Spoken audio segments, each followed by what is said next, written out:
Bismillahirrahmanirrahim. Assalamualaikum warahmatullahi wabarakatuh. Puji syukur kehadirat Allah Subhanahu wa taala, Tuhan yang Maha Esa telah memberikan nikmat sehat buat kita semua sehingga pada kesempatan siang menjelang sore hari ini kita bisa berkumpul dan bersilaturahmi bersama dalam agenda konsolidasi bersama perjuangan upah 2024 dan suksesi dari pemilu tahun 2024.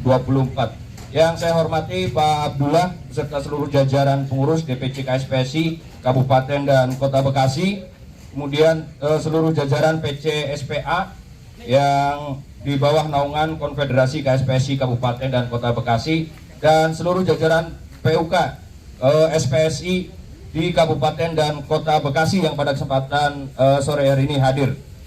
Solidaritas SPSI, hidup buruh, hidup pekerja, hidup rakyat Indonesia. Ya, buat penyemangat aja.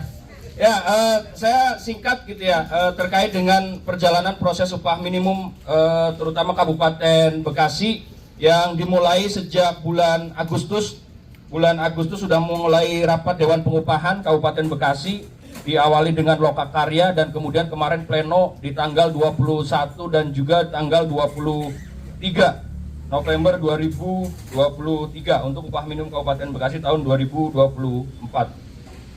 Peran serta yang kemarin dilakukan oleh kita semua tentu menjadi tonggak sejarah gitu ya buat kita semua.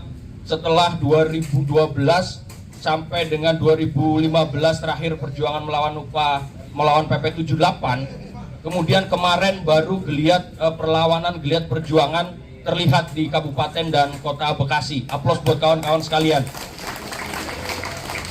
Ya, seperti diketahui sesuai dengan rapat Dewan Pengupahan, berita acara yang ditandatangani oleh Dewan Pengupahan dari unsur Serikat Pekerja, unsur Apindo, kemudian unsur akademisi, unsur pemerintah, dan BPS gitu ya.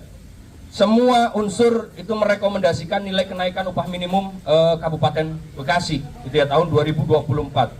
Di mana dua unsur yaitu unsur pemerintah dan juga unsur Apindo itu merekomendasikan angka sesuai dengan PP 51 tahun 2023. Kemudian Serikat Pekerja itu merekomendasikan nilai dengan mempertimbangkan norma juga, bukan tanpa norma gitu ya. Kalau kita lihat di dalam norma Undang-Undang nomor 6 sekalipun yang kita tolak, itu ada bicara tentang upah minimum itu dengan pertimbangan yang pertama adalah inflasi, pertumbuhan ekonomi, dan juga indeks tertentu.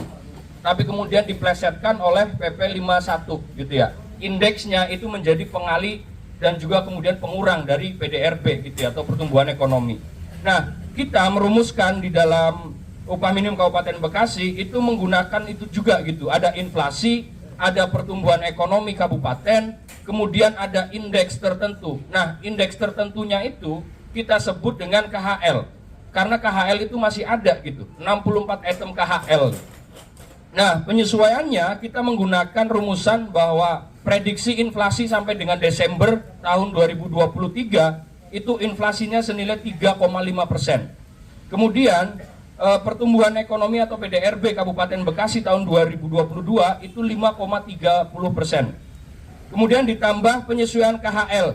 Dari KHL yang kita ambil datanya dari Badan Pusat Statistik. Jadi bukan kita asal survei juga gitu, kita ngambil datanya juga data yang bisa dipertanggungjawabkan dari BPS. Itu penyesuaiannya dari UMK Kabupaten Bekasi 2024 itu senilai 6,34%. Sehingga usulan kita total menjadi 15,14%. Dikalikan dengan UMK yang tahun berjalan, sehingga kemudian ketemu nilai UMK tahun 2024 rekomendasi kita adalah Rp5.856.326. Itu yang kita rekomendasikan gitu ya melalui berita acara. Nah, kemudian dalam perjalanan waktu bahwa di dalam berita acara itu tidak ada kesepakatan, kemudian kita menyerahkan juga kepada Bupati Kabupaten Bekasi, dalam hal ini PJ Bupati, untuk merekomendasikan dari pertimbangan-pertimbangan yang telah disampaikan baik dari unsur serikat, unsur pengusaha maupun unsur dari pemerintah itu sendiri diwakili oleh Dinas Tenaga Kerja. Nah, kemudian muncullah pada rekomendasi yang kita sama-sama lihat gitu ya, sama-sama kita lihat dari rekomendasi yang terbit senilai dengan 13,99%, itu kita lihat, kita bandingkan dengan usulan semua unsur, itu tidak ada di usulan semua unsur. Artinya apa? Bahwa itu murni rekomendasi Bupati Kabupaten Bekasi, ya kan? Dan kita tahu bahwa itulah nanti yang akan diargumentasikan di provinsi, bahwa ini semua sudah melalui pertimbangan, sehingga tidak pantas atau tidak layak lagi untuk kemudian provinsi mengembalikan atau tidak mengeskakan. Karena apa? Usulan kita jelas bahwa Serikat Pekerja mengusulkan 15,14%, tapi kemudian rekomendasinya adalah 13,99%, dan itu tidak ada di berita acara. Artinya Bupati ini merekomendasikan nilai yang sepantasnya, kan gitu, buat kita gitu. Kalau dia berpihak kepada kita, ya kan? Kalau dia berpihak murni kepada kita, maka dia akan merekomendasikan 15,14%. Tapi kan tidak, dia pasti ada pertimbangan. Itu yang perlu kita apresiasi. Dan demikian juga di Kota Bekasi gitu ya. Karena saya lihat Kota Bekasi juga Dewan Pengupahan Kota yang belum kelihatan. Jadi Dewan Kota Bekasi juga sama gitu ya. Dari nilai usulan KHL, inflasi, dan juga pertumbuhan ekonomi, bahkan kemarin dalam rekomendasi itu bisa sampai dengan 16%, ya kan? Tapi kemudian Wali Kota Bekasi itu merekomendasikan nilai 14,02%. Artinya itu dengan berbagai pertimbangan. Makanya dari itu kita semua layak untuk memperjuangkan di provinsi gitu. Karena apa? Itu dengan berbagai pertimbangan yang matang gitu. Bukan asal. Kalau asal comot, asal penuhi unsur Serikat Pekerja, maka nilai Serikat Pekerja lah yang akan direkomendasikan. Itu yang harus kita kampanyekan bersama-sama, bahwa itu memang layak untuk diterbitkan di SK Gubernur Jawa Barat.